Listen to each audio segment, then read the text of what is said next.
Siya. Magkano yun, madam, no? 340, no?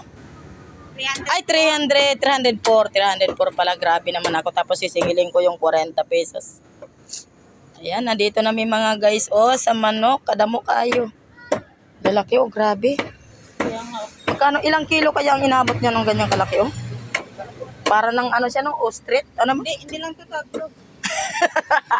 Para ng ostrich, oh, grabe. Ano? Ay, naku, ang daming itlog, oh. 200 puno ito. 200.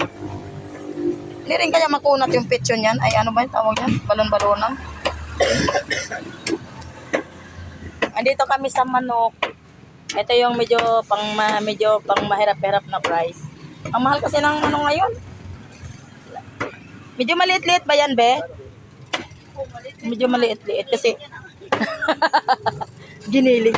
Ayan na yung aking manok. Yan, sakto tayo hewa ni ate. Ilang kilo yun? Tatlo ano? Tatlo na, Day? Wala. Ano lang yun, mama? 2.1. Oo, pero 3 plus na siya, no? 3 plus na. Mahal talaga manok kayo. Ang daming manok, oh. Ha?